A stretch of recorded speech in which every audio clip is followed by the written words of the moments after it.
Fala pessoal, estamos começando mais um podcast da Ramp, o Ramp Gestão. É o seu podcast para falar sobre gestão, estratégia e inovação. Tudo para ajudar o seu negócio a escalar cada vez mais. E aqui pela primeira vez estão do meu lado para também ajudar a compor a mesa da Zuki, da Ramp. Gustavo, se apresenta para a galera. Oi pessoal, eu sou o Gustavo, eu sou sócio e consultor também da Zuki. Eu sou engenheiro de produção, sou especialista em gestão empresarial e na Zuki eu trabalho basicamente em 3 verticais.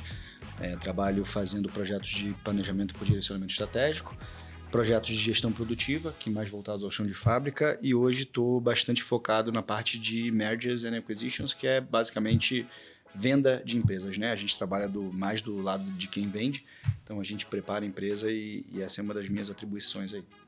Maravilha, o famoso M&A. M&A. Aqui do outro lado, então, a Lilian. Como vai, Lilian?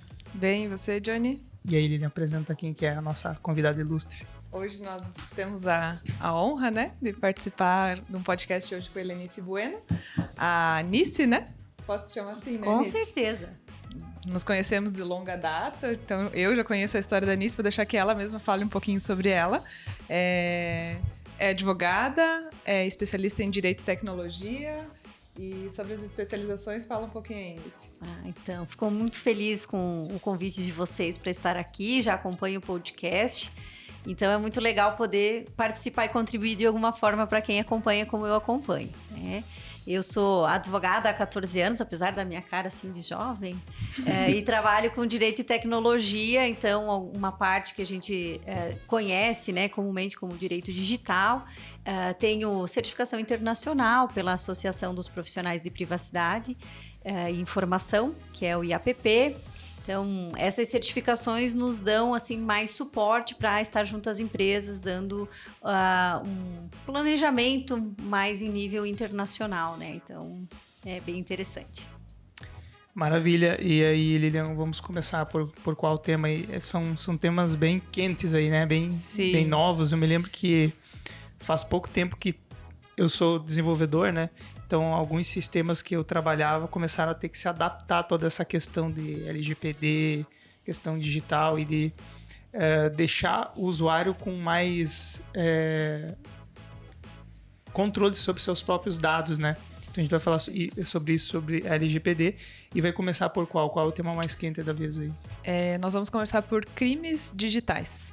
Mas além de crimes digitais, a gente também vai falar sobre compliance e um pouquinho sobre LGPD. E aproveitando o teu gancho, Johnny, eu acho que assim, o assunto ele é novo, mas ele vem sendo construído há muito tempo, né? Porque a profissão, o direito, ele vem se transformando, há uma transformação muito grande no direito. Uma área extremamente conservadora, que vem trazendo uma transformação que a pandemia, inclusive, trouxe uma rapidez, né, nesse conservadorismo, né, em desmistificar quebrou alguns paradigmas, esse né? conservadorismo. Então a gente vai misturar um pouquinho os assuntos aí, mas o nosso foco do primeiro bloco vai ser crimes digitais, depois compliance e depois LGPD, que é um braço do compliance, né? Isso. Vamos então primeiro desmanchar essas palavras aqui, crimes digitais, assim, como que se encaixa, né, nesse teu trabalho, nesse crimes digitais. A gente tá falando aí de crimes do consumidor para a empresa, de empresa para empresa, como é que é essa relação e de quais áreas que isso trabalha, de quais áreas que é responsável. Acho que iniciar pelos crimes digitais é importante, por mais que pareça que as empresas não tenham interesse ou não tenham uma preocupação a respeito disso, mas é porque foi a partir dos crimes digitais que houveram preocupações com legislações que pudessem acautelar a ocorrência de alguns tipos de delitos, né? Então, a gente tem um universo onde, no direito, o ritmo é extremamente lento, né? Isso eu acho que todo mundo já tem esse conhecimento, e que tudo que depende de uma nova norma ou de um processo judicial, nós temos uma celeridade inversamente proporcional ao desenvolvimento da tecnologia. Então, a gente tem uma tecnologia que ela fica obsoleta cada vez mais rápido, né? Nós tivemos essa semana a Google indicando que a cada 6 meses aí se transforma num ritmo de duplicação da sua capacidade. E um direito que é extremamente lento. No Brasil, a gente tem uma situação muito complexa. Então, é uma área extremamente interessante. Então, foi por isso que eu conversei com a Lili e nós decidimos alinhar o início pelos crimes digitais, porque foram a partir dos delitos que começou a se dizer, olha, esse universo vai pegar, isso vai acontecer, então nós temos que olhar também para as empresas. Os crimes, eles iniciaram, obviamente, com as pessoas físicas, né? Quando a gente começou a questão da pornografia, trocar imagens através de dispositivos digitais, eu sempre digo, não existe um direito específico, o direito da internet, o direito digital. É uma denominação que a gente fala, mas não tem um ramo do direito específico. É só o meio, né? É o meio onde isso acontece. Então, o furto acontece online e acontece no mundo real, digamos assim. Não que o online não seja real, mas acontece em vários meios. Então, a gente denomina direito digital ou direito virtual aquela área que estuda diversas normas. Existem resoluções, leis, enfim... normas esparsas que a gente junta tudo para poder organizar. Então, quando começaram esses crimes nas pessoas físicas, começou um sinal de alerta de que, opa, nós vamos precisar regulamentar estes meios. E aí a gente tem uma série de dificuldades, porque dentro do meio digital nós também temos a questão da segurança da informação, que aí é uma área da tecnologia, que o direito tinha zero conhecimento. Então, a gente também teve que aprender, nós profissionais do direito, aprender a lidar com as regras de segurança da informação, entender como os desenvolvedores trabalham e qual é o papel deles na proteção dos seus usuários. E aí a gente adentra na importância das empresas estarem alerta para todas essas situações. O que eu mais recebo, sem mentira, toda semana é um questionamento a respeito de boleto falso. Eu recebi um boleto falso, acabei pagando. E isso, em geral, acontece com empresas. Porque as empresas trocam muito e-mail ou, enfim, mensagem com os seus fornecedores, entre outros. E os próprios dados das empresas são abertos, né? CNPJ está disponível no cartão CNPJ, né? São dados públicos, né? Tem que ser dados públicos, né? E aí a gente acaba tendo essa vulnerabilidade e a gente precisa de informação para evitar. A empresa ela pode até não dar bola ou não entender a importância do assunto, mas ela vai ficar evidente quando acontecer isso. Quando acontecer um vazamento interno, por exemplo, que vai dar brecha para que alguém utilize as informações e aí essa empresa vai ter que responder por isso. E aí, como é que funciona o teu processo interno de segurança? Como é que você cuida dos dados e você não deixa isso vazar? Então, eu até ia perguntar qual é um dos crimes mais comuns, crimes digitais, B2C, digamos assim, empresa para consumidor. Então, você acabou de falar um que é o boleto falso, tem muita questão de contato, né? Contato via WhatsApp falso, via mensageiro falso, SMS tem muito disso também. E aí, eu fico perguntando assim também como que as empresas correm atrás do prejuízo para se adaptar à tecnologia. Ou como o direito também consegue ter... Como que vocês fazem? Sim. A gente adapta uma situação da tecnologia que de hoje para amanhã lançaram um novo app e isso a gente não fazia ideia de como tratar isso.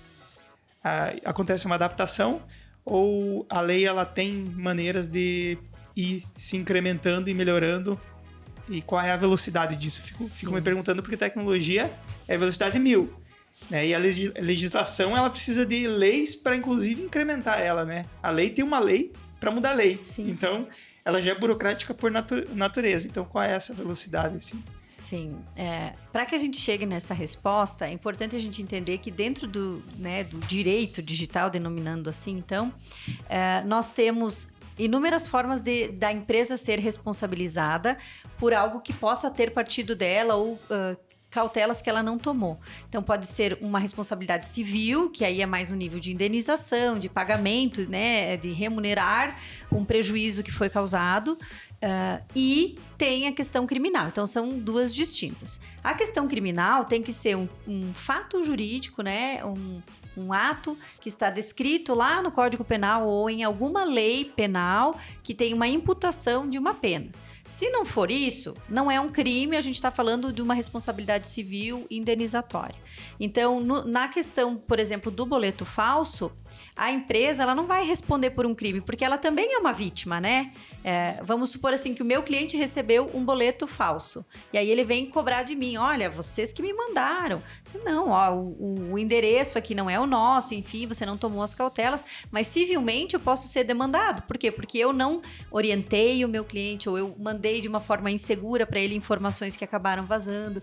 Então, qual é o papel da empresa nesse sentido, né? Para que a gente pense lá na resolução do problema. O problema, ele existe e sempre é um problema que a gente nunca imaginou. A criatividade... Enquanto a gente está trabalhando no podcast, aqui tem gente trabalhando para fazer esses crimes, né? Isso aí. Então, é que ela passe o maior número de informações para o seu usuário. Quando ela tratar via online com o seu usuário, né? Ou com o seu cliente, que ela tenha bons termos de uso, que as pessoas, mesmo que seja o li, aceito, que ninguém lê, e nem aceita, mas só para entrar ele clica, que aquilo lá vai dar um resguardo jurídico para ela.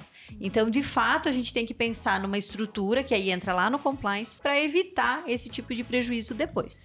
E o quanto as empresas têm que se preparar e tem que dar atenção para os processos, né? Nisso, porque trazendo assim para a nossa rotina do dia a dia da consultoria, a gente percebe que há muitos descontroles nos processos que podem evitar problemas jurídicos. Né? Assim, tanto na parte trabalhista, que eu acho que é a principal área que tem mais documentos ligados à LGPD, por exemplo, né? Que é o próximo assunto, mas principalmente os boletos. Se essa empresa que recebeu o boleto falso tivesse um processo bem criterioso e bem estabelecido para o pagamento desse título, ela não teria acontecido o pagamento do boleto falso, porque existiriam alguns cheques para isso acontecer.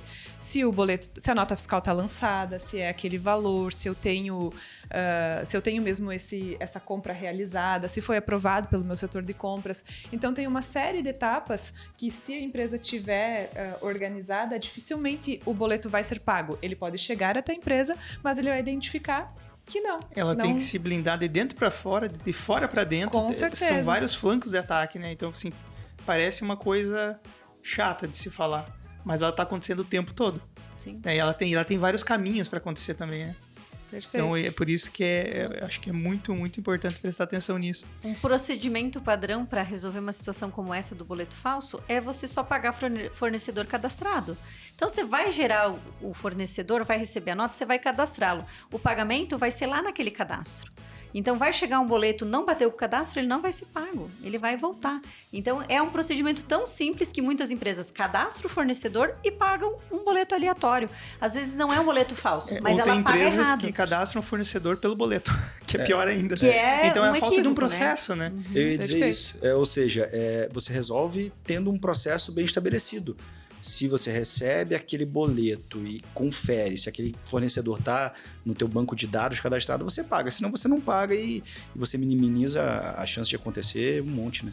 Sim, perfeito. Aí a gente já começou a entrar nos processos, que é o compliance, né? Nos processos. E assim, eu voltaria um pouquinho também, assim, porque como que surgiu tudo isso, né? Eu fico pensando assim, se a gente olhar 5, 10 anos atrás, a forma que a gente se comunicava era muito diferente do que a forma que a gente se comunica hoje, né? Então, a nossa adaptação, então, da adaptação de legislação e mesmo processos dentro das empresas, porque pode ser que uma empresa esteja fazendo o mesmo produto ou entregando o mesmo serviço há 20 anos, mas a forma como ele se relaciona com o mercado e com os seus clientes está muito diferente. A forma como a gente consome o nosso conteúdo, a forma como a gente acessa a informação, a forma como a gente comunica, a forma como a gente trabalha, né? Hoje a gente tem colaboradores trabalhando em todos os lugares do Brasil.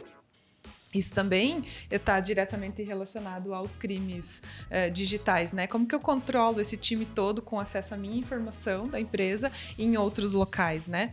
Qual é Ao ponto de não engessar e não travar e não tornar tão burocrático que é desestimulante também. Perfeito. Quando você falou ali, quais são as maiores recorrências dentro dos delitos, né? Eu diria para você que, sem sombra de dúvidas, são aqueles ligados à engenharia social. Porque ainda o nosso maior ponto de fragilidade, todos os dados da SaferNet, enfim, que a gente visualiza no mundo, estão focados nas falhas humanas. Então, às vezes, é uma má-fé, então a gente também tem que ter um processo cauteloso de gestão de acessos, de a gente poder saber para quem que vai acessar o quê, porque os nossos colaboradores são pessoas de nossa confiança, mas existe um controle de acessos e ele também é um procedimento que muitas vezes não é cumprido dentro da empresa, no procedimento de gestão. Então, um profissional lá do almoxerifado tem acesso a dados do RH, isso não deveria, né? Nem acessos físicos, porque às vezes a gente pensa que dentro do direito digital, ou em especial a Lei Geral de Proteção de Dados, ela fala de dados, ela não fala de dados online, ela fala de dados. Então, pastas, arquivos, questões muito mais cotidianas do que a gente imagina. Então, a engenharia social hoje é o nosso maior desafio. E esses documentos, você falou agora que não só na parte digital me chamou a atenção porque eu não tinha essa ideia, assim. A LGPD, ela trata inclusive dos documentos físicos do colaborador? Do colaborador, do funcionário, do cliente, de qualquer do titular de dados. Então, hoje o que eu digo, a Lilian fez um comentário, em especial o RH, que tem muito dado pessoal. Hoje, o setor que mais tem dado pessoal vulnerável é o marketing. É a área da comunicação. Porque é ali que você capta lead, é ali que você tem uma base de dados, o teu CRM, enfim, você acaba tendo... Faz todo sentido. Né? Então, assim, o RH é um grupo de informações, mas ele também tá lá no e-social, ele também tá em outros lugares. Vai vazar, mas não é nada muito. Agora, se vaza ou acontece um incidente de proteção de dados dentro lá do teu marketing, como é que tu explica que aquela informação CRM de vendas. Entendeu? Então, é uma área bem delicada. Foi legal você falar isso, porque a gente usa o CRM para todos os processos de venda, inclusive processos de M&A. Então, o cuidado que a gente tem que ter com isso, porque é um processo extremamente sigiloso, tem que ser quadruplicado, porque são informações que realmente não podem vazar, sabe? Sim. É bem importante. E muitas vezes a gente vê que para processos como esse de M&A, o pessoal faz um NDA e acha que tá seguro. Eu fiz um acordo de confidencialidade, tá tudo certo. Mas não tem uma multa no acordo de confidencialidade. Tá, meu amigo, aquilo que não tem uma penalidade... Para mim não faz sentido juridicamente. Então, se você cria uma norma e não estabelece uma penalidade, a chance de ela ser cumprida reduz para muito baixo. Não vou dizer um número mas é muito baixo.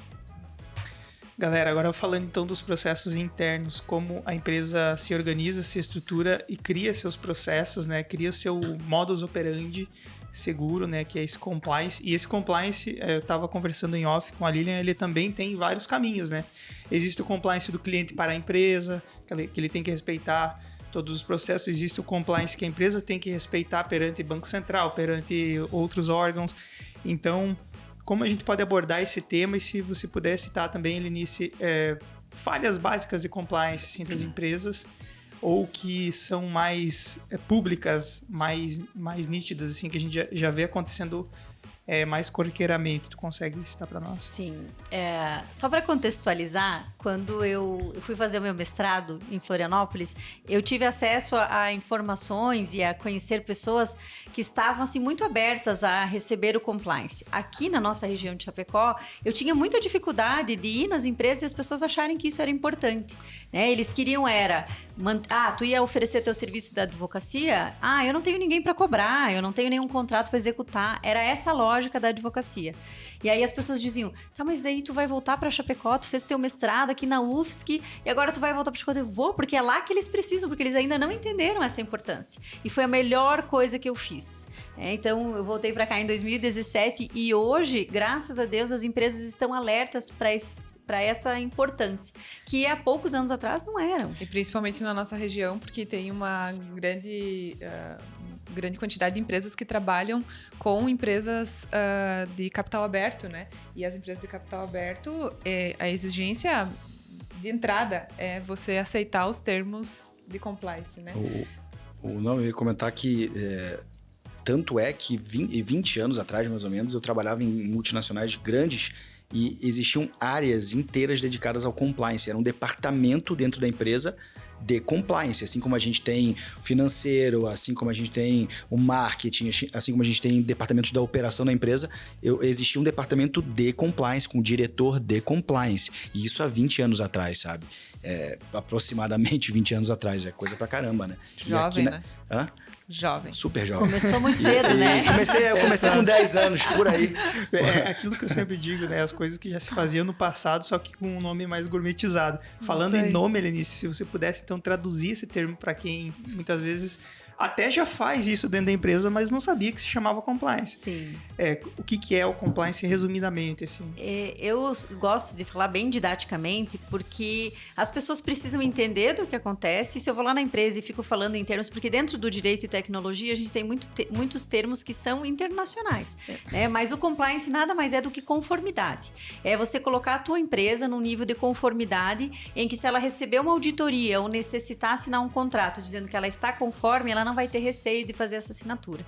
O que acontece na prática? É por isso que eu digo que eu vou ter trabalho sempre. Na prática, os meus próprios clientes, eles me contratam, a gente vai lá, cria processos, cria documentos, desenvolve neles o início de uma cultura. Quando encerra a nossa consultoria, a cultura ela vai se esvaindo. Por quê? Porque eles têm dificuldade de manter comitês de compliance, comitês de proteção de dados, comitês de gestão ética e o que era ideal, como ele mencionou, assim, de que ter uma estrutura para cuidar disso. Então, hoje, o compliance seria eu olhar para cada área dentro da minha empresa e verificar quais são as normas mínimas que eu preciso seguir. As pessoas já fazem compliance trabalhista.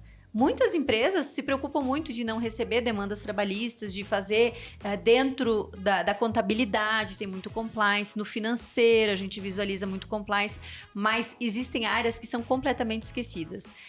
Uma delas que eu mencionei, que é a área de marketing, na área de captação de clientela, a gente simplesmente esquece. E aí, às vezes, e-commerce, por exemplo? O e-commerce é uma porta de entrada de problemas. Se você não tiver um bom e-commerce, você vai ter problema de todos os lados, às vezes até com o teu fornecedor. Então, a gente tem sempre algumas preocupações e aí vai refletindo. Se no meu e-commerce eu não faço uma boa estrutura e não organizo ele certinho, daqui um pouco eu estou fazendo entrega para um outro estado, dá um problema tributário com relação ao ICMS, enfim, vai gerando problemas que eu nem imaginava. Então, tem que pensar antes de acontecer a situação. Mas é isso, a gente vai lá, faz a consultoria, orienta, cria a semente da cultura, né, organizacional do compliance como um todo na estrutura da empresa e às vezes cola e às vezes não rola. E aí segue o baile. Nisso, eu acho que a cultura de compliance ela não pode estar desconecta da cultura da empresa, né? Porque você vai criar uma cultura de missão, visão, valores, processos na tua empresa e o compliance nada mais é do que você estabelecer quais são as suas regras, penso eu, né? Eu dito quais são as regras da empresa, claro que sempre baseado nas legislações vigentes, né? Mas eu digo também como que eu quero que o colaborador se comporte, que treinamentos que eu dou para ele para que a cultura organizacional vire uma cultura mesmo boa na empresa, né? Aquilo que eu consiga replicar e não que seja momentâneo num período de consultoria, né?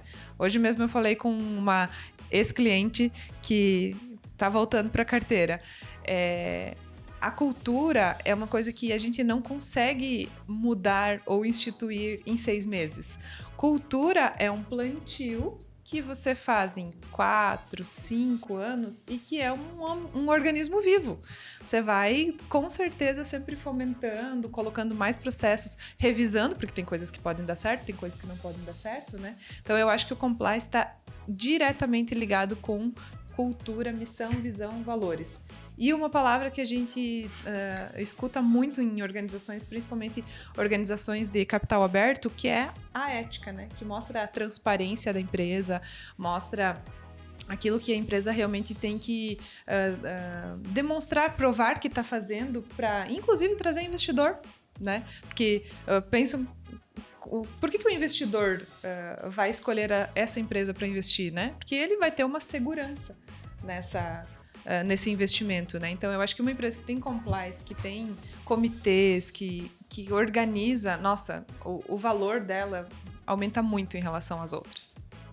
Óbvio que existem áreas da empresa que a gente não vai conseguir exigir um comprometimento com o compliance num nível muito profundo, porque às vezes é uma área mais de produção, é uma área que está mais ligada a bens de consumo, por exemplo. Então, existem áreas que a gente vai trabalhar o compliance como uma forma de receber a informação e segui-la. E existem outras áreas dentro da empresa que a gente vai pedir que elas construam dentro daquela área o que faz sentido para ela. Porque assim, eu sempre digo, quando nós vamos para uma empresa, o mais fácil seria vender um template. Vai ser igual para todo mundo, eu vou ter menos trabalho e você vai estar adequado.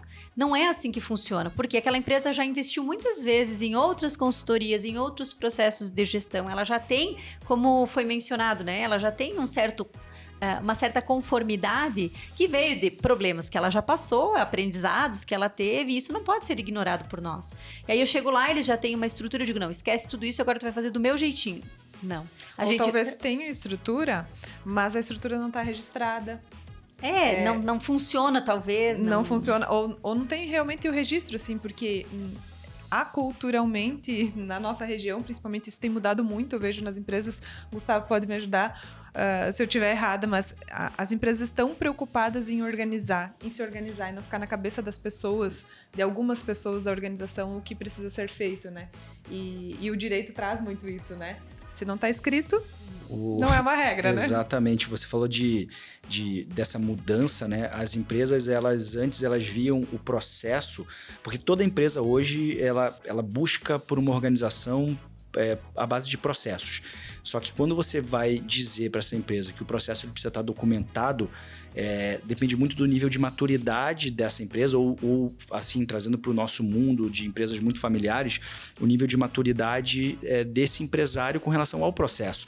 Porque quando você começa a escrever, muitos deles pensam assim, poxa, mas isso é processo? O processo ele é documentado, depois você tem que fazer com que as pessoas sigam ele.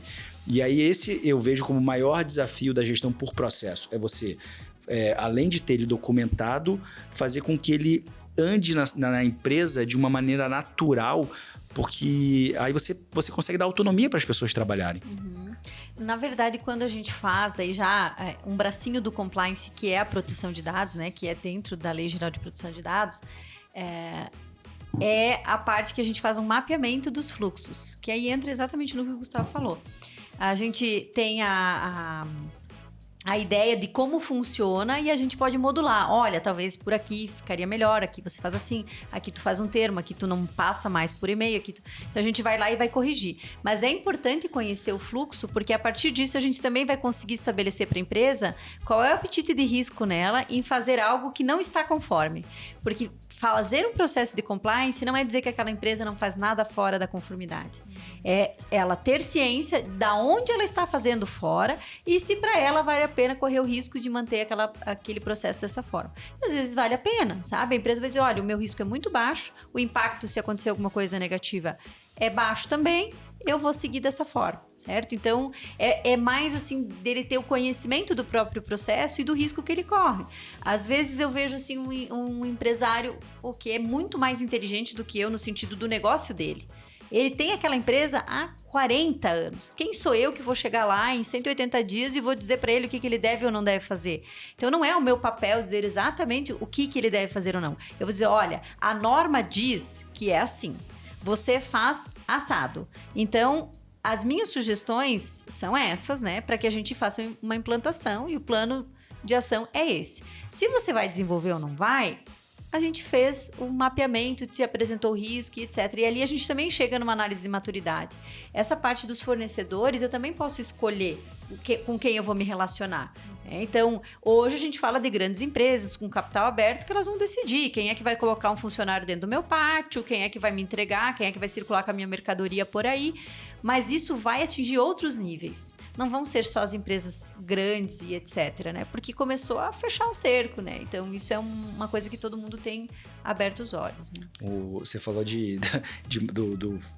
do colaborador, do dono da empresa, e é muito importante quando a gente pensa assim, nem sempre, eu sempre falo isso, né? A consultoria, eu falo para os meus clientes, a consultoria ela não impõe nada, ela sugere. Então, você vai dar a sugestão, e aí cabe ao grupo, né, que faz a gestão dessa empresa abraçar isso ou não. Exatamente. É legal pensar como um caminho, né, para a solução. Mas não necessariamente é uma fórmula pronta, aquilo que você falou, né? Muitas pessoas buscam fórmula pronta, não só para a vida pessoal, mas como para a vida empresarial, né? Então, a fórmula pronta, ela parece a bala de prata, mas ela normalmente não vai funcionar para o teu caso. Então, é legal pensar da maneira que você falou, Helenice, que eu tenho a lei e aqui eu tenho o meu processo. Eu preciso fazer isso... Uma sobreposição. Isso funcionar, sabe? Porque é bem fácil eu estar fora da lei, mesmo sem saber, mesmo sem ser... mesmo tendo idoneidade, mesmo sendo uma empresa séria, uma empresa que quer o melhor para o seu cliente, o melhor para o seu colaborador. Então, por isso de fazer esse casamento, né? E uma coisa que eu vejo que essa organização traz, inclusive que vocês entregam no trabalho, né? Entregam no trabalho de LGPD, coisas que realmente estão funcionando, mas que a equipe enxerga de um jeito diferente e há uma melhoria no processo. Né? Então, o olhar de fora, mesmo que seja para adequar uma legislação, ele é importante porque ele organiza coisas que talvez no dia a dia, na rotina do dia a dia, o gestor não está enxergando, né? Isso acontece conosco também nas consultorias, né? Direto. Em várias situações, né? De empresas que fazem todo dia a mesma coisa, estão muito imersos à operação e esquecem de talvez olhar um pouquinho de fora, né? E só para encerrar essa temática, mas achei muito legal esse ponto que você mencionou, às vezes, dentro da própria empresa, há diversos gestores com um perfil diferente. Então, eles estão focados lá no desenvolvimento da sua área. Quando a gente tira eles da sua área, e vamos pensar como um todo, por exemplo, né, fazer um compliance aqui na área da segurança da informação. Como é que a gente acessa os e-mails, quem que tem as senhas, como é que funciona, que tipo de acesso às redes a gente possui, etc., algum setor vai dizer, não, mas aqui no meu setor já funciona dessa forma. Sério? Eles nem sabem. Internamente existem regras distintas dentro de setores. E às vezes tem um setor muito mais à frente do que o outro, pelo perfil do gestor. Tipo, olha, nós poderíamos adotar essa boa prática em todos os outros setores. Em várias empresas dentro de uma mesma empresa. É muito legal isso, porque a empresa, às vezes, ela cresceu tanto ou está tão imerso, como a Lilian mencionou, que você não vê que lá dentro tem um exemplo que você poderia ter seguido que funciona melhor. Eu né? sempre digo, pelas minhas experiências, né, trabalhando nas empresas, que a solução dos problemas da empresa sempre está dentro da empresa. As pessoas sabem as dores e elas têm muitas ideias e muitas soluções. Muitas vezes elas não conseguem pôr em prática. Elas não têm aliados, elas são, às vezes, os malucos da empresa, né? Porque ele quer ser aquele cara, tipo, eu guardava as senhas de todas as pessoas. Eu era gestor da área, eu guardava as senhas de todos os funcionários, de todos os colaboradores, os colegas, porque eu sabia que amanhã ele não estava mais na empresa, a gente não ia ter mais acesso ao próprio software que a gente escreveu, pra te ter uma ideia. Então eu criava esse processo, talvez eu era um maluco de criar um mínimo processo para organizar, mas é uma solução que ela é orgânica, ela nasce e funciona dentro da empresa, né? E muitas vezes as coisas vêm de fora prontas e não se adaptam porque elas são muito diferentes do que você está acostumado a fazer, ou né, das práticas. Mas legal que um falar pouco, disso. se a gente fosse lá na empresa onde você fazia essa guarda das senhas de outras pessoas, eu, como uma consultora, poderia dizer para você que você estava violando uma ISO. Você não pode ter a senha compartilhada. Isso aí te abre um backdoor muito grave, é um gap que nós temos que corrigir. Mas como é que eu faço se o camarada sair e não me devolver a senha? Você tem soluções jurídicas você vai fazer na contratação uma penalidade se ele não desenvolver, enfim, ou você vai criar no próprio sistema uma forma de você recuperar com uma senha admin, etc. Né? É legal você falar isso, Helenice, porque aí quando veio toda essa questão dos processos da LGPD, isso tudo ficou em voga depois do vazamento depois daquele caso do Facebook, né? Porque tudo começou por causa do Facebook. Sim. Então a gente percebeu que os softwares começaram a criar processos e formulários e sistemas dentro deles para que essa senha pudesse ser recuperada, compartilhada, como se existissem assim, níveis de usuário administrador e subusuários. E aí os próprios sistemas começaram a se adaptar de uma maneira que não precisasse sistemas arcaicos como o meu de guardar senhas numa planilha. Entendeu? Talvez então, foi uma pessoa com o mesmo pensamento que você, que dizia, eu não posso segurar todas essas senhas. Como é que nós poderíamos resolver isso? Eu sabia que era a planilha que valia ouro, né? Mas tu tinha uma senha pra planilha das senhas? Exatamente. Tinha uma senha que eu compartilhava com o meu chefe, né? Exatamente. Uma senha da planilha do Excel que eu compartilhava com o meu chefe a senha. Então você era o único que não podia ser demitido. Também, né? Exatamente. Mas é legal pensar que os sistemas já estão preparados para esse tipo de organização. Eles já têm as hierarquias e isso tudo para que não fique tão arcaico o controle, entendeu? Então eu percebi a evolução disso, eu vi isso acontecendo, eu achei legal essa evolução. E agora, já falando em LGPD, a gente também poderia falar sobre essa Lei Geral de Proteção. Se a gente pudesse explicar brevemente sobre o que a gente está falando, assim. Certo. Para o leigo, né? Até mesmo para aquele que está nos assistindo e acredita que ele pode parar o vídeo agora e fechar o vídeo e fazer o que ele quer fazer. Ele acha que não é um assunto para ele. Certo. Será que... Na verdade, todas as pessoas que estiverem nos assistindo, elas são titulares de dados. Todos nós somos. Porque o titular de dado é aquela pessoa física que é identificável ou identificada.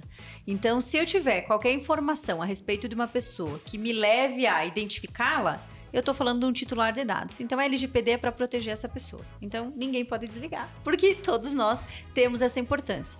Dentro de uma empresa, a gente tem uma preocupação maior, porque além das pessoas que estão dentro, né, dos meus colaboradores, em que eu sou o controlador dos dados desses titulares, eu tenho os clientes, eu tenho os leads, eu tenho pessoas externas, os fornecedores, e muitas vezes a gente troca informações. Então, a Lei Geral de Proteção de Dados, ela foi aprovada há pouco tempo, mas ela já trata de um tema que nós no Brasil temos uma preocupação há décadas, que é com relação à privacidade. Muitas pessoas, quando eu falo assim, eu tenho uma certificação que eu posso ser gerente de programa de privacidade.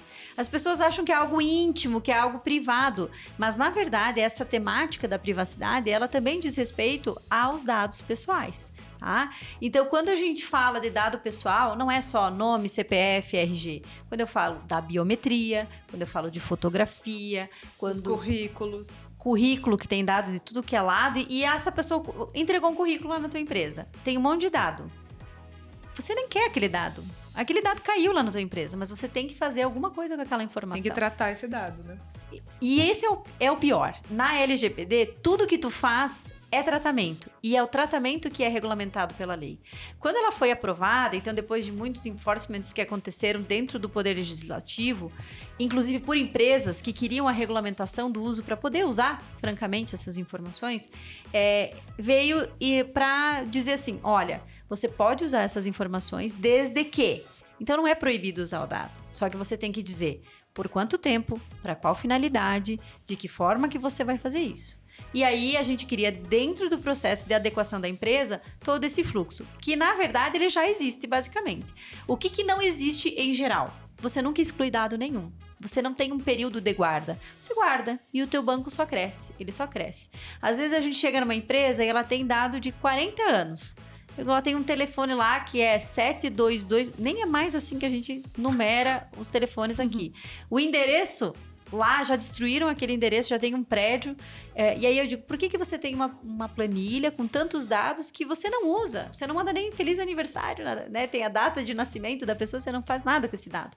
Então, também é um processo de reflexão sobre o nosso banco, qual é a importância que ele tem para nós e que a gente faça um uso correto, para a finalidade específica que eu coletei, que é na coleta que eu determino qual é a finalidade. Né? E acima... E aí você registra, no momento da coleta do dado, você tem que dizer qual é a finalidade dele e isso já te resguarda de alguma maneira com relação a ações futuras? Sim. Na LGPD existe uma obrigatoriedade de fazer um registro das atividades de tratamento. Então, quando a gente mapeia todos os fluxos, eu crio esse registro. Então, eu vou lá no RH, tá? Um exemplo que é muito clássico. O RH vai ter o processo de recebimento de currículo, de seleção, de envio para fazer os exames admissionais, contratação, porque vai para contabilidade, e vai ter depois lá o processo de demissão. Então, são 5 fluxos, por exemplo. Então, ele vai mapear tudo o que ele faz, quais são os ativos que ele utiliza, quais são os dados que ele coleta e vai determinar. Finalidade, contratação. Finalidade, segurança do trabalhador. a finalidade, processo de demissão, então é execução de contrato. E aí eu atribuí isso, todo o meu fluxo está planilhado, eu não preciso fazer isso a cada coleta. Sim. Entendeu? Tá lá no registro. Criei um novo fluxo, excluí um novo fluxo, eu mudo o registro, certo? Numa possível auditoria ou então fiscalização pelos órgãos que cuidam da proteção de dados, é esse registro de atividades que tu precisa apresentar. Então, além da famosa política de privacidade, que é o que muita gente acha que salva a lavoura, vou lá, quero uma política. Eu posso fazer, mas eu já vou te dizer, isso não é adequação LGPD. E ela ainda vai ser extremamente superficial. Por quê? Porque eu não conheço a tua empresa. Então, eu não posso dizer exatamente o que tu faz com o dado, porque eu não sei o que tu faz. Né? Então, existe um compliance para LGPD. Exatamente. Que é essa conformidade de como você trata o dado internamente e a finalidade que você dá para ele. E, acima de tudo, deixar o usuário informado, né? Aí da empresa para fora também, dizer o que você vai fazer com aquele dado, que daí está nos termos de uso e o aceite dele. E também dar o controle para o usuário excluir os seus dados, né? Decidir se ele quer ou não manter esses dados com a empresa.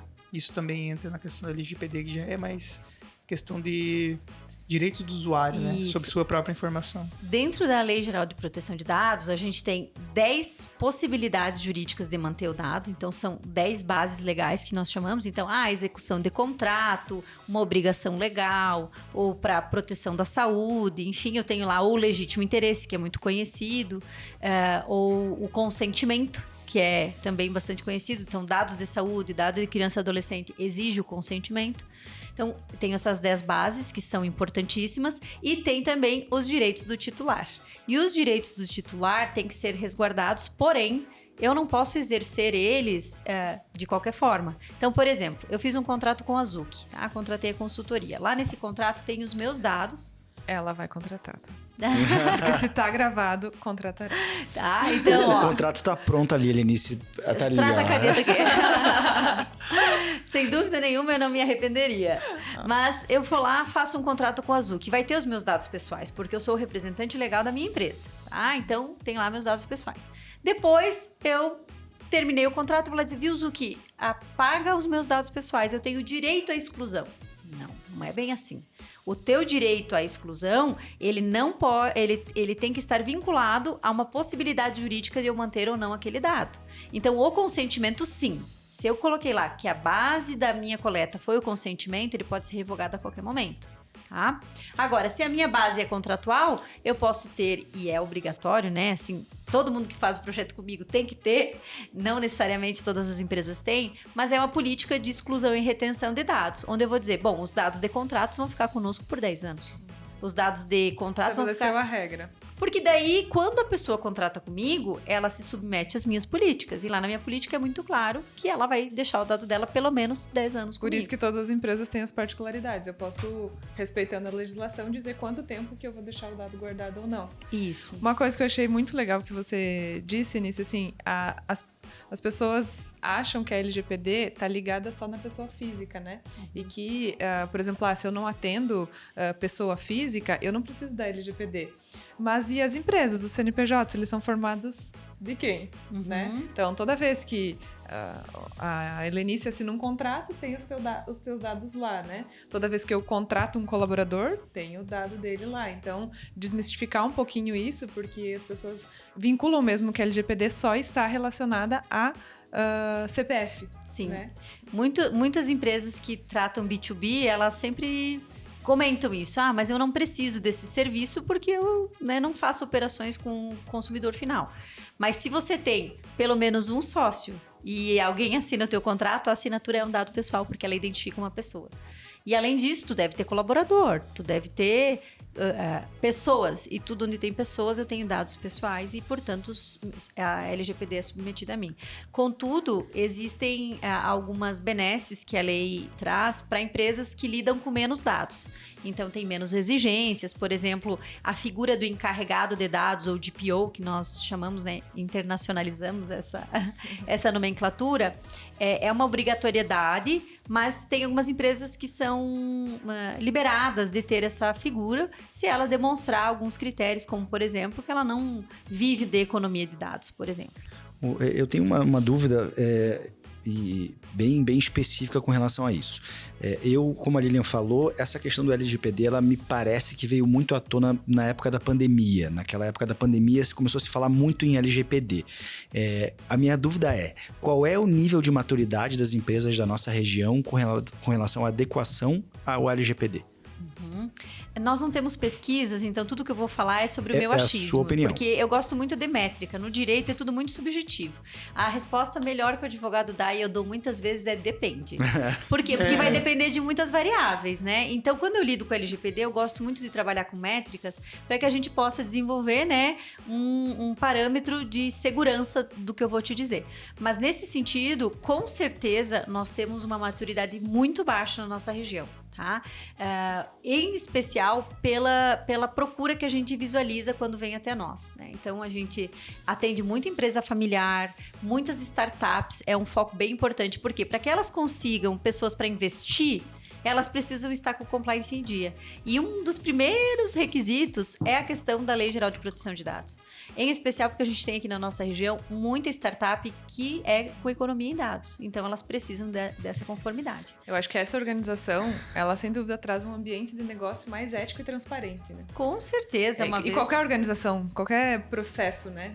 Não necessariamente a LGPD ou compliance, mas ter um demonstrativo de resultado, né?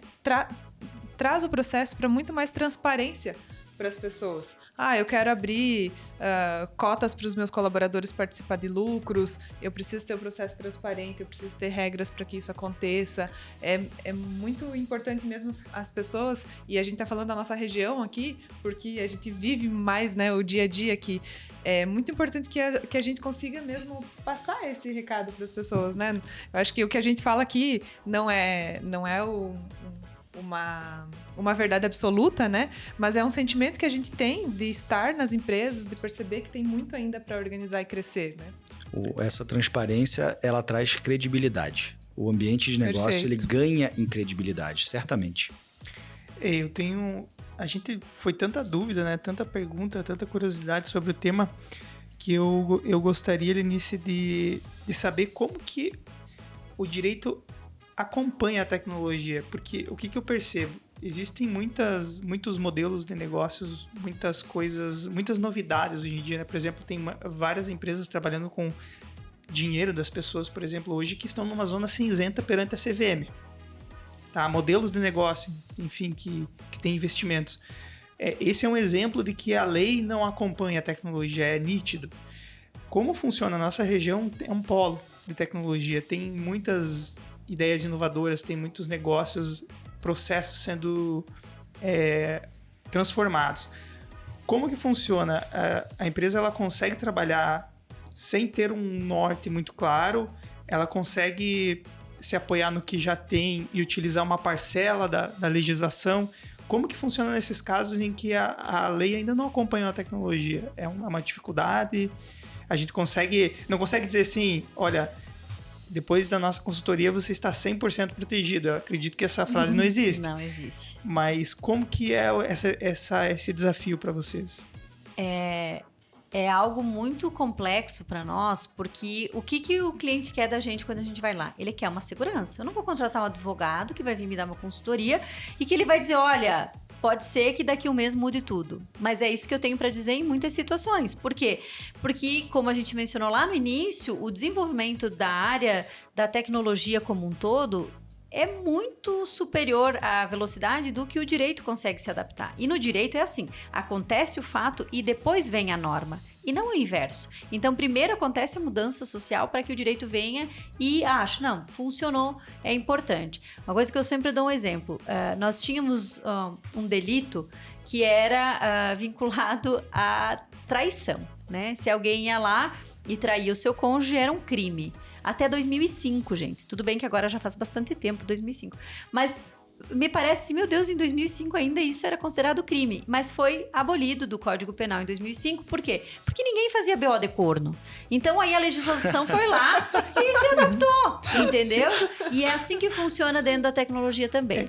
Acontece a coisa lá na empresa, dá todo o bololô, cria-se criptomoeda, bitcoins, cria-se as fintechs e aí depois corremos atrás, fazer resolução daqui, resolução de lá e modular para organizar. Infelizmente, é um pouco assim que funciona. É tipo a língua portuguesa, é tipo qualquer língua, ela é orgânica, né? Ela se adapta à cultura, se adapta aos acontecimentos. E de fato, eu não vejo outro caminho. A questão que eu me refiro mesmo na dificuldade, esse desafio, é que é um setor muito burocrático, que, como eu falei, ele tem camadas e camadas de lei para alterar a própria lei, e ainda passa por política, né? Sim. Ainda tem a política envolvida dentro da lei. Olha, só para vocês terem uma ideia, falando em termos de LGPD, que foi o nosso último assunto, a lei foi aprovada, mas ela já estava, os projetos de lei que tratavam sobre proteção de dados, circulando há muito tempo. Por quê? Porque para que a gente fique no G20, é uma questão completamente política. Para que a gente fique no G20, eu tenho que cumprir requisitos de uniformidade, com meio ambiente, com direitos Agendas humanos. governamentais e uma globais, delas é a né? proteção de dados. Então, Sim. o Brasil estava tentando, há muitos anos, permanecer no G20 criando requisitos. Então, a Lei Geral de Proteção de Dados, ela não veio olhar para o titular, inibir as empresas. Não, ela veio como um requisito para se manter no G20. E a partir disso, a gente tem que fazer do limão uma limonada e fazer a coisa funcionar. Então, quando a Lei Geral de Proteção entrou em vigor no Brasil, nós não tínhamos parâmetro nenhum de adequação. Por isso, todos os meus cursos são focados na Europa, porque lá foi mais desenvolvido, pelo perfil de pessoa. O brasileiro não tá nem aí com a sua privacidade. Se ele tiver que botar o CPF para ganhar 2% de desconto num site que ele nunca viu que vem da China, ele vai colocar. Sem pensar meia vez. Por quê? Porque ele não tá muito preocupado com isso. Já a cultura europeia é mais de intimidade, de reservado, de privacidade. Então, toda a minha formação e todo o nosso projeto é aplicado com viés mais europeu por conta dessa cultura, né? Legal. Eu nem vou entrar na polêmica aí de você ter os dados vazados pelo governo, que é ele que legisla as leis do país, né? Então, acho que só isso daria um episódio só sobre isso. Houve uma tentativa de tirar da lei a obrigatoriedade dos entes públicos ser submetidos a essa norma. Vocês acreditam? Eles não faz podem sentido. Foi exigir, vetado, mas foi não vetado podem... na hora de aprovar a lei. Mas tinha lá uma indicação de que os órgãos públicos não seriam obrigados a submeter o LGPD. Eu posso exigir, mas não vou cumprir. Imagina. É mais ou menos isso. Imagina a lacuna que isso abre. Nem vamos dar pano pra manga, né? Porque só isso dá um episódio completo. Galera, acho que a gente cobriu bem os temas, né? Acho que a gente conseguiu falar minimamente sobre cada um, despertar o interesse para aquela pessoa que acreditava que não, a conversa não era com ela, né? Ela começou a prestar mais atenção. É legal que eu percebi que tem vários caminhos, né? É de dentro para fora da empresa, de fora para dentro, é internamente. São vários caminhos que isso acontece e a gente nem ainda explorou a questão de compartilhamento de informação, quando uma empresa tem os dados dos clientes e compartilha aquilo com várias outras empresas por meio de parcerias, aí começa a ter inúmeras camadas. Tem isso o cotidiano, na verdade. Né? Isso é mais comum do que a gente pensa. Mas isso é assunto para o próximo episódio, né? A gente espera que possa gravar mais sobre esse assunto. Eu queria deixar espaço para você, então, falar agora sobre o teu negócio, sobre o teu trabalho, o teu serviço, explicar um pouco mais o que você faz, né? E agradecer também pelo tempo, por estar aqui conosco, né? Produzindo esse conteúdo que eu acho que é de bastante valor. Eu que agradeço, porque vocês viram que eu gosto de falar, né? Falo bastante. Nós oferecemos diversos serviços na área de compliance, né? E dentro da área de direito e tecnologia, a gente tem uma carência de profissionais. Todo mundo fala, meu Deus, mas como tem advogado? Toda família tem um advogado. Mas se tem demanda em algumas áreas, é porque necessita. Então, dentro dessa área de direito e tecnologia, é um nicho bem interessante e a gente tem muita demanda. Vou falar especificamente da LGPD, que eu acho que é um assunto que está mais em voga nesse momento, né? Dentro do projeto que a gente oferece, a gente faz toda essa parte de conscientização. Então, antes de começar o projeto, a gente fala com todas as áreas. Então, a gente faz uma conscientização para que todos saibam o que está acontecendo, por que ela vai ser mapeada, enfim, para que ela também possa ser ouvida, porque às vezes não aparece, né? A pessoa que está lá na ponta executando, ela percebe o problema e não consegue ser ouvida. Depois, a gente faz um mapeamento, faz um relatório desses gaps e começa a fazer a correção de todos eles. Aí que vai desenvolver o documento, que no fim, para nós, só um fechamento. E para muitas empresas é o que ela acha que é preciso. Eu só quero o documento. Na verdade, ele é lá no fim do processo. E aí a gente passa por uma fase de gestão que a gente desenvolve treinamentos para que todas as pessoas que vão entrar na empresa possam receber o treinamento, que aquelas informações não sejam esquecidas. E o ideal seria, pelo menos a cada um ano, fazer uma auditoria ou, né, para você verificar se aqueles pontos continuam em conformidade. Então é um processo que a gente desenvolve, eu acho muito legal, eu sou apaixonada por isso. Poderia falar 20 horas sobre isso. Temos assunto para mais 2, né? Com A auditoria, aí vamos falar de um caso recente, né, que aconteceu, então é mais um caso que a gente também pode falar, né, como que funciona essa questão da auditoria e as camadas que isso envolve, né? Beleza. Obrigada pelo aceite do convite. Obrigada. Foi bem agradável, espero te encontrar aqui de novo. Com certeza. Falou, galera. Até mais. Falou, obrigada.